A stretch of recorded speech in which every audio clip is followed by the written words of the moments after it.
नमस्कार, आप देख रहे हैं मेरा हरियाणा। तस्वीरें इस वक्त आपको दिखा रहे हैं सिरसा जिले के डबवाली उपमंडल के गांव मौजगढ़ की, जहां पुलिस प्रशासन, जन स्वास्थ्य विभाग और ग्राम पंचायत की ओर से नशा मुक्ति एवं नशा पीड़ितों के लिए मुफ्त दवा वितरण कार्यक्रम का आयोजन किया गया। कार्यक्रम में बड़ी संख्या में ग्रामीणों और युवाओं ने भाग लिया। इस मौके पर डबवाली पुलिस एसपी जसलीन कौर मुख्य तौर पर पहुंची। कार्यक्रम के दौरान जसलीन कौर ने ग्रामीणों को संबोधित करते हुए कहा कि डबवाली पुलिस किसी भी हालत में गांव में नशे को पनपने नहीं देगी। उन्होंने कहा कि पुलिस लगातार नशा तस्करों के खिलाफ कार्रवाई कर रही है और आगे भी सख्त कदम जारी रहेंगे।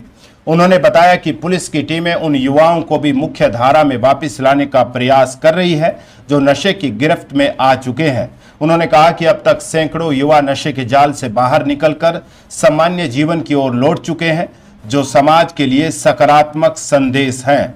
गांव मौजगढ़ के सरपंच प्रिंस बिश्नोई ने भी कार्यक्रम में प्रशासन को पूरा सहयोग देने का भरोसा दिलाया।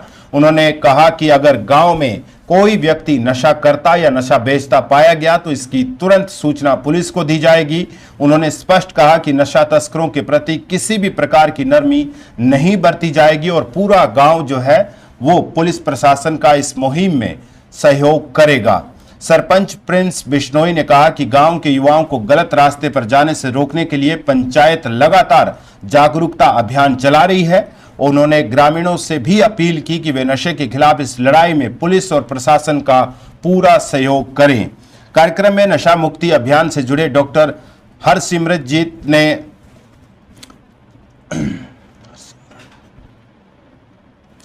कार्यक्रम में नशा मुक्ति अभियान से जुड़े डॉक्टर हरसिमरन सिंह ने बताया कि वे लगातार युवाओं को नशा छोड़ने के लिए प्रेरित कर रहे हैं। उन्होंने कहा कि नशा पीड़ित युवाओं को नियमित रूप से दवाइयां और परामर्श दिया जा रहा है ताकि वे जल्द से जल्द इस बुरी लत से बाहर निकल सके। उन्होंने बताया कि अब तक सैकड़ों युवा नशा छोड़कर समाज में बेहतर जीवन जी रहे हैं। इस दौरान कई युवाओं ने सार्वजनिक रूप से नशा छोड़ने की शपथ ली और गांव को नशा मुक्त बनाने का संकल्प लिया। ग्रामीणों ने भी कार्यक्रम में बढ़ चढ़कर भाग लेते हुए नशे के खिलाफ एकजुट होकर लड़ाई लड़ने का भरोसा दिया। कार्यक्रम के अंत में जसलीन कौर ने नशा तस्करों को चेतावनी देते हुए कहा कि अगर उन्होंने समय रहते नशे का कारोबार नहीं छोड़ा तो पुलिस उनके खिलाफ कड़ी से कड़ी कार्रवाई करेगी। तो गांव मौजगढ़ में बड़ी पहल जो है वो शुरू की गई है। हालांकि पुलिस प्रशासन जो है लगातार कड़ी कार्रवाई नशे तस्करों के खिलाफ कर रही है। जगह जगह पर छापेमारी, जगह जगह पर सर्च ऑपरेशन जो है वो लगातार चलाया जा रहा है। डबवाली एसपी जसलीन कौर के नेतृत्व में पुलिस जो है लगातार दबिश दे रही है और जगह जगह से जो है वो बरामदगी भी जो है वो लगातार हो रही है। इस बीच गांव के सरपंच की ओर से जो है, खास करके मौजगढ़ के सरपंच प्रिंस बिश्नोई की तरफ से भी जो है वो प्रशासन को पूरा भरोसा दिया गया है कि गांव से अब नशा जो है वो खत्म किया जाएगा। इसके लिए चाहे जितना मर्जी उनको जो है मेहनत करनी पड़े, जगह जगह अभियान चलाए जाएंगे और पुलिस का पूरी तरह से सहयोग जो है वो किया जाएगा। जी, नशा मुक्ति जो है वो हरियाणा सरकार की प्राथमिकताओं में से एक है और इसी के चलते हमने यहाँ पर आज पुलिस डिपार्टमेंट, हेल्थ डिपार्टमेंट, अन्य सभी जो स्टेक होल्डर्स हैं इस गांव में आए हैं और हम ऐसे ही इसी प्रकार से सभी गांव-गांव में जाकर पब्लिक के बीच उनसे रिक्वेस्ट कर रहे हैं कि वो भी जो पुलिस प्रशासन का और बाकी डिपार्टमेंट्स का जो रोल है उसमें सहयोग दें, आगे बढ़ चढ़ कर आएँ और जो नशा छोड़ना चाहते हैं नशा पीड़ित, उनको नशा छुड़ाने में सहयोग करें और नशा जो तस्कर है उनके खिलाफ निरंतर ही डबवाली पुलिस की भी कार्रवाई चल रही है। गांव से कितना रिस्पांस मिल रहा है मैम? गांव के लोग कितना सहयोग कर रहे हैं?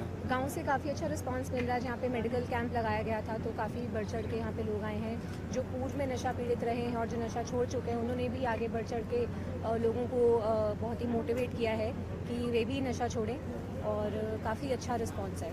मैडम, ये इलाका पंजाब और राजस्थान के साथ सटा हुआ है और आज एक रिपोर्ट प्रतिष्ठित समाचार पत्र ने छापी है कि पूरे हरियाणा में जितने नशा मुक्ति के लिए जिन्होंने आवेदन किया उसमें 70% लोग डबवाली के हैं, यानी कि एक बड़ी चुनौती है आपके इस इलाके को नशा मुक्त बनाना।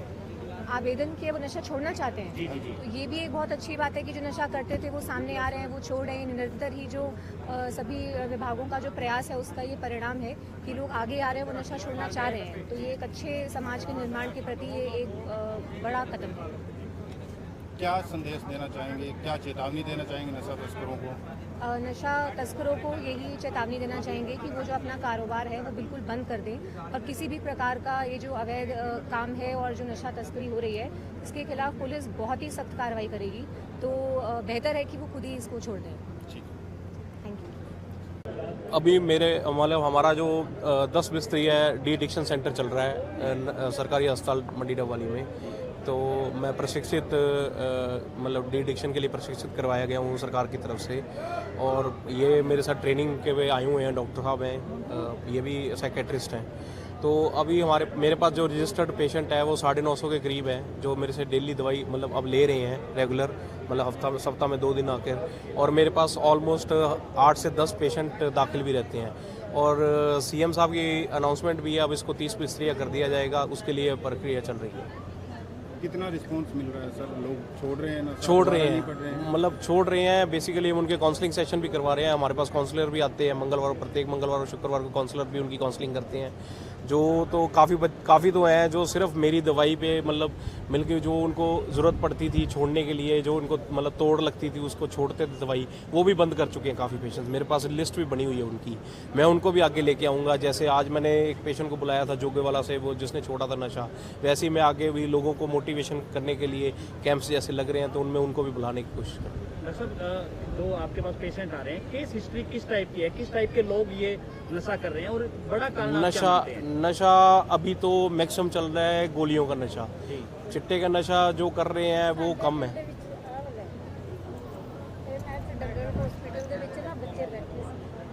एक सेकंड ठीक है जी।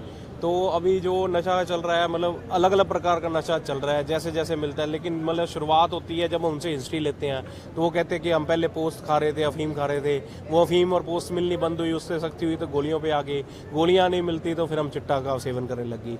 लेकिन वही है कि चिट्टा लेके वो कम मात्रा में ज़्यादा असर करता है, इसलिए वो उस पर शिफ्ट होने लगे। लेकिन जब हम उसकी दवाई दे रहे हैं तो काफ़ी मतलब इसी पे रुक गए हैं। मेरे कोशिश कर रहे हैं कि भी आगे भी और रुक जाएँ। नशे पे बात ऐसा है साहब, ये कई सालों से मतलब 3-4 सालों से हमारा गांव बहुत ज़्यादा ग्रस्त हो गया था। लेकिन अब आम जन में जब घर घर में पुकार होने लग जाए और जब खाकी का एक खौफ और खाकी वर्दी भी साथ देने लग जाए समाज में, तो जब दोनों का कॉम्बिनेशन बनेगा तो अवश्य ये नशा इस गांव से दूर जाएगा। तो आज जो मतलब इनके जो व्यू थे और जो डॉक्टरों के और जो आम जन के जो इन 4-5 दिनों में जो यहाँ के सप्लायर थे उनके ऊपर जो मतलब एक रेड वगैरह दी गई है, और जो बच्चे घरों में से खुद आए हैं कि हमारे को दवाई लेना चाह रहे हैं सरपंच साहब, कोई मेंबर साहब के पास, तो निकलने की पूरी उम्मीद है कि मेरा मौजगढ़ वाकई मौज में आ जाए जी। तो कितने के युवा हैं जो इसकी चपेट में है और अब क्या लग रहा है कि नशा मुक्त हो पाएगा? मेरे 30 बच्चे तो चिट्टे के अंदर मतलब जो इंजेक्ट में सम्मिलित हैं, और 450 से 500 जो ये सिग्नेचर गोली है, पेंटागन है, तो मतलब ये इन मेडिसिनों से ग्रस्त है। अभी क्या लग रहा है कि कुछ सुधार हो पाएगा? देखो आज रजिस्ट्रेशन होने चालू हुए हैं, 50 बच्चे आए हैं और रजिस्ट्रेशन डॉक्टर कर रहे हैं। और धीरे धीरे अभी जो हमारे मेंबर साहिबान हैं जो मेरे गांव के मोजिज हैं, तो जैसे टोली बनाकर गांव में हर बरादरी एक सभी को साथ लेकर तो एक एक मोटिवेशनल कोई कार्यक्रम करेंगे, इवेंट करेंगे, उनके घरों में जाएंगे और जो बच्चे छोड़ देंगे उनको फिर आगे रखेंगे, वो आगे उनका समझाएंगे। तो इस प्रकार की हमने विचार बनाया है।